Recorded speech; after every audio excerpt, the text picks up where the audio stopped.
ఓం శ్రీ గురుభ్యో నమః. చాలామంది సాధకులు మీకు కలిగిన అనుభవాలు ఇంకా షేర్ చేయండి. సాధన చేస్తున్న సమయంలో మాకు కూడా భయం వేస్తుంది అని అడిగారు అన్నట్టు. భయం ఎందుకండి? అసలు మనం ఒక పూర్తి శరణాగతితో చేసినప్పుడు మనకు భయం అనేది ఉండదు. మరి అంత శరణాగతి రావాలంటే అంత ఈజీ విషయం అయితే కాదు కదా. అందుకే నేను కొన్ని సాధన విషయాలు చెప్తాను. సో ఒక విషయం అడిగారు అన్నట్టు. నాకు రీసెంట్గా 10 days నుండి ఒక ఆవిడ కాల్ చేస్తుంది. తను సూక్ష్మంగా అంటే కలలో కూడా తనకి కలలో వచ్చే వాటివి కూడా నమ్ముతుంది అన్నట్టు. నమ్మాలి. ఎలా అంటే ఎరుక అనేది ఉండాలి మనకి ఫస్ట్. ఆ ఎరుక లేకనే ఇవన్నీ జరుగుతున్నాయి. ఎరుక రావాలన్నా, ఏకాగ్రత రావాలన్నా, షట్చక్రాలు జాగరణ కావాలన్నా, హఠాయోగం చేయాలన్నా, ముద్రలు పడాలన్నా, యోగాసనాలు వేయాలన్నా, ఈ ఫిజికల్ బాడీ ఉంది కనుక యోగాసనాలు వేస్తున్నాం. అంతర్గత శరీరాలకు ఏ ఆసనాలు వేస్తాం, మనసుకి ఏ ఆసనాలు వేస్తాం. నేను కొన్ని విషయాలు డిస్కషన్ చేస్తాను. చేతబళ్ళు ఉంటాయని అడిగారు. దాని మీదనైతే చాలా ముమ్మరంగా అడుగుతున్నారు. ఉన్నాయని నమ్మితే ఉంటాయి, లేవని చెప్తే నమ్మకుంటే ఉండవు, నమ్మితే ఉంటాయి. కానీ నమ్మేటట్టు కూడా శరీరము, ఇంట్లో పరిస్థితులు, నెగటివ్ ఎనర్జీ, ఇంట్లో అంత గందరగోళంగా అనిపించడము, సో ధ్యానం కుదరకపోవడము, కాన్సన్ట్రేషన్ కుదరకపోవడము, అనుకున్న పనులు జరగకపోవడము, స్వప్నంలో ఎన్నో అదృశ్య రూపంలో కొన్ని వింతలు, వికృతమైన రూపాలు సందర్శించడము, భౌతికంగా ఇబ్బంది పడడము, ఇవన్నీ ఉంటున్నాయని చెప్తున్నారు అన్నట్టు. ఉంటాయి. దీనికి ఇదంతా ఒక్కటే. మీరు బాగా నమ్మకం పెట్టుకోండి, గుర్తుపెట్టుకోండి బాగా విషయం. చేతబళ్ళు ఉన్నాయా? ఉన్నాయి. లేవు అంటే లేవు. ఇక్కడ ఉన్నాయని నీ మనసు గట్టిగా నమ్ముతుంది. ఎలా అంటే, నాకంతా మంచిగా అనిపించట్లేదమ్మా, నాకు భయంగా ఉంది, 24 hours భయం వేస్తుంది, ఇంట్లో గందరగోళంగా ఉంటుంది, ఇంట్లో వాళ్ళు చెప్తే వినట్లేదు, పిల్లలు కానీ పెద్దవాళ్ళు కానీ ఎవరు వినట్లేదు. మరి అలాంటప్పుడు నేను ఏం చేయాలి? ఇవన్నీ ఉంటాయనేసి వేరే దగ్గరికి వెళ్తే చాలా వరకు లక్షలలో మనీ లాక్కున్నారు. మళ్ళీ వెళ్దామన్నా కానీ అక్కడికి వెళ్ళలేని పరిస్థితి. చూడండి, ఒక విషయం చెప్తాను. ఉన్నాయంటే ఉన్నాయి. ఇప్పుడు చూడండి, లా ఆఫ్ అట్రాక్షన్ అంటున్నారు. ఒక 18 seconds దేని మీదనైనా, వస్తువు, విషయం, మనుషుల మీద, మనం దేని మీద ఏది కావాలనుకుంటున్నామో దాని మీద ఫోకస్ చేస్తే అవుతుంది అని అంటున్నా. అది నేను నమ్మితేనే అవుతుంది, లేకపోతే లేదు కదా. అలాగే ఈ చెడు చేసే వాళ్ళు కూడా క్షుద్రము అంటారు. తాంత్రికము అనేదేమో కొన్ని రాజకీయ పనులు లాభపడడానికి, కొన్ని పనులలో సక్సెస్ కావడానికి ఉపయోగించేటువంటి తాంత్రికము అంటారు. అలాగే ఈ క్షుద్రము అనేది డైరెక్ట్గా వాళ్ళు మొత్తం చేసేదంతా క్షుద్రము అంటారు అన్నట్టు. ఇంకా క్షుద్రము ఒక దేవీ దేవతల్ని సిద్ధించుకోవడము, భేదాల విద్యలని, కర్ణపిశాచులని, మోహిని అనేసి ఇంకా ఇలా చెప్పుకుంటూ పోతే చాలా ఉంటాయి అన్నట్టు. అలా సిద్ధించుకొని ఇతరులను డబ్బు కోసము తీసుకొని, ఇక్కడ డబ్బును వాడద్దులేండి, దేనికోసమో వాడు బాగుపడడానికి కానీ, వాడి పేరు ప్రతిష్టలు రావడానికి కానీ చేసేటువంటి ప్రయత్నం కావచ్చు. ఆ క్షుద్రం వైపు ఒక దాని మీద కాన్సన్ట్రేషన్ అని చెప్తున్నాం కదా. ఇది ఎందుకు చెప్తున్నానంటే, నా వరకు వచ్చింది, నా పైన కూడా ప్రయోగం చేశారు అంటే మీరు నమ్మరమ్మా అని అంటారు. సో ఇక్కడ జరిగేది అదే అన్నట్టు. కాచే చెట్టుకు రాళ్ళ దెబ్బలు ఎక్కువగా ఉంటాయి. అలాగే ఒక గురువుగా ఎదిగినప్పుడు ఇంట్లో వాళ్ళు కావచ్చు, బయట వాళ్ళు కావచ్చు, శత్రువులు అనేటోళ్ళు బయట ఉండరండి, మన రక్త సంబంధికులై ఉంటారు. పొద్దున్న లేస్తే మనతో మాట్లాడుతుంటారు, మన క్షేమం కోరినట్టుగానే ఉంటారు. సో అక్కడే మనం పొరపాటు పడతాం, నమ్ముతాం కదా వాళ్ళని, ఇంకా ఏం కాదులే అనేసి. అలాంటి వాళ్ళు మన ఎదుగుదలని ఓర్చుకోలేక వీళ్ళని క్రింద పడేయాలనేసి ఎన్నో నిందలు వేస్తారు. ఇది కూడా మనం లెక్క చేయకుండా ముందుకు వెళ్ళామనుకోండి, ఆ టైంలో ఎవరో క్షుద్ర పూజ చేసే వాళ్ళని పట్టుకొని లక్షలలో ఖర్చు పెట్టేసి వాళ్ళ పతనం చూడాలి. వీడు బాగుపడడు, అక్కడ వీడి సమయం వృధా అవుతుంది, వీడి సాధన వృధా అవుతుంది. అవన్నీ ఏం పట్టించుకోకుండా ఈవిడని ఎలాగూ ఇతన్ని మనం తొక్కి పడేయాలి.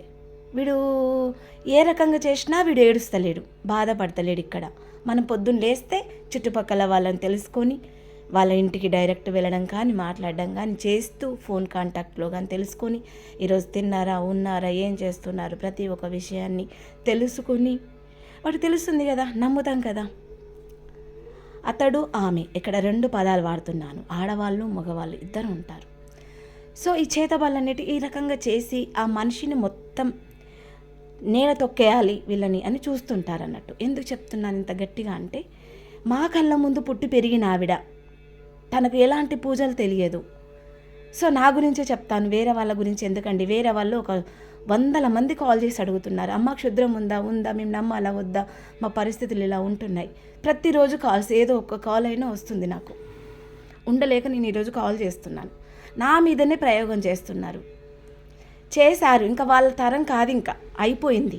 వాళ్ళు చేసేటి అన్ని ప్రయత్నాలు చేశారు, అయినా ఏం కాలేదు. చూడండి ఇక్కడ ఎందుకు ఈ విషయం చెప్తున్నానంటే, అయినా ఏమీ కాలేదు, ఏమి కాదు కూడా. ఎందుకంటే నా యొక్క సంకల్ప బలం గొప్పది, నా యొక్క గురు పరంపర నన్ను కాపాడుతుంది. ఓకే, ఇక్కడ నా గురు పరంపర కాపాడుతుంది. నేను 1000% చెప్తున్నాను. ఎవరు ఏం చేసినా నాకేమీ కాదు అని చెప్తున్నాను డైరెక్ట్గా. ఉంటే కదా అంటే ఉన్నాయి, సో నేను నమ్ముతలేను. ఇక్కడ మీ అందరూ నన్ను అడిగిన వాళ్ళందరికీ నా యొక్క గొప్ప మెసేజ్ ఏంటంటే, మీరు నమ్మితే ఉంటాయి, లేకపోతే లేదు కనుక నమ్మకండి. ఫస్ట్ మీ మేలు కోరినట్టుగానే మీ చుట్టూరు తిరుగుతుంటారు, అట్లాంటి పర్సన్స్ని దూరం పెట్టండి, వాళ్ళ ఇంట్లో వాళ్ళైనా సరే. ఎందుకంటే మీ ప్రాణం పోయినాక మీకు ఏ బంధాలు ఎందుకండి, ఏ బంధాలు ఎందుకు? మీరే లేనప్పుడు ఏ బంధం ఎందుకు మీకు? వాళ్ళ కోసం మీరు తెగ వెంపల్లాడము, సమయం వృధా చేసుకోవడము ఎన్నో జరుగుతుంటాయి కదా. సో నేను ఒక్క విషయం చెప్తాను, నమ్మకండి అని చెప్తున్నాను. ఉన్నాయి కానీ నమ్మకండి. వాళ్ళకి అదే పని అన్నట్టు. ఇంకా క్షుద్రం చేసేటోనికి పొద్దున్న లేస్తే తెల్లవార్లు అమావాస్య పౌర్ణమి ఇలా చెప్పుకుంటూ పోతే వారము తిది నక్షత్రం అనేసి మన అన్ని దొరకబట్టేసుకొని వాడేదో చేస్తూ ఉంటాడు. ఒక్కరి ఆలోచనలో మనం ఎందుకు బ్రతకాలండి? నీకంటూ సొంత మనసు, సొంత అంతరాత్మ, నీ శరీరంలో నివసిస్తుంది ఒకటే ఆత్మ, అంతరాత్మ. మీ గురువిచ్చినటువంటి మంత్రము కుండెల్ని అవేకనింగ్ అయింది. మీకు ఇంకేం కావాలి?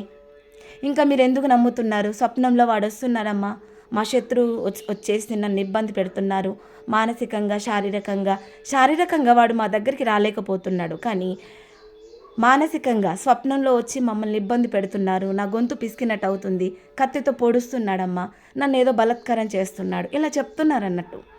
సో మీరు ఒకరి ఆలోచనతో బతకకండి. ఈరోజు నాకు ఎన్నో పనులున్నాయి, పూజ ఇప్పుడు అయిపోయింది, ఇంకా నేను ఎందుకో ఇవి వీడియోలు చేయాలనిపించట్లేదు. మీరు ఏమైనా చెప్పుకోండి. పరాశక్తి ఎప్పుడెప్పుడు ఎవరెవరికి షేర్ చేయాలో వాళ్ళకి చేస్తుంది.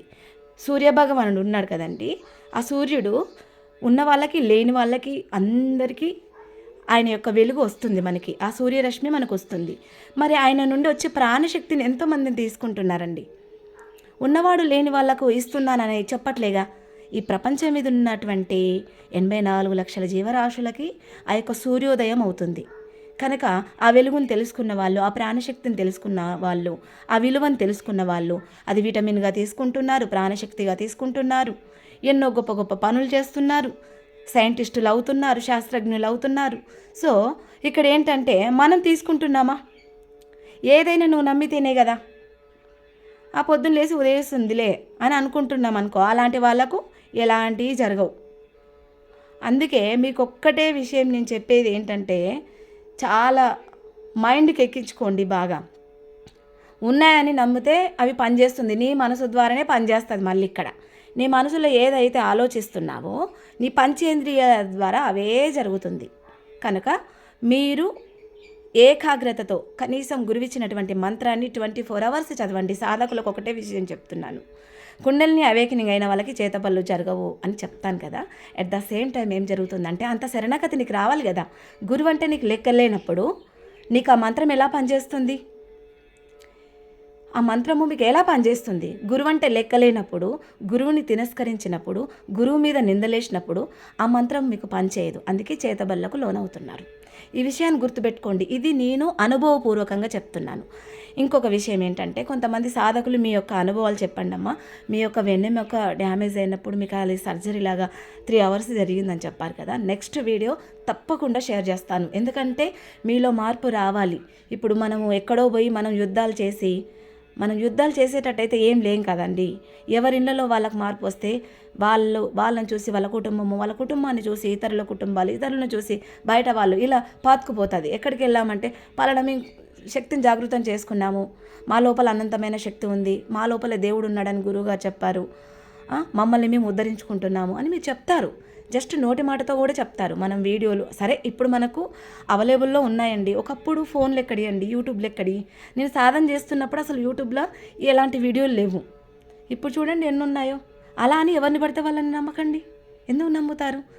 మనం ఏదో 4 మంచి విషయాలు నేర్చుకొని కొంతమందికి చూడండి ఫుల్గా నాలెడ్జ్ ఉంటుంది, 1000% నాలెడ్జ్ ఉంటుంది వాళ్ళకి. కానీ వాళ్ళకి చెప్పే విధానం కావచ్చు, రాకపోవచ్చు.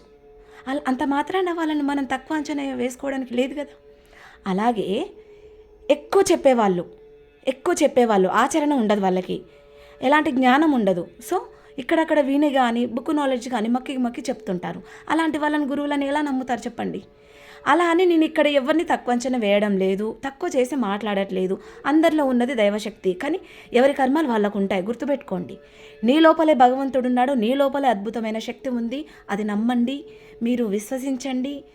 సేవ రూపంలో మీరు ఒక ప్రేమతత్వంతో, ఒక కరుణ రూపంలో వెలుగొందండి అని చెప్తున్నాను.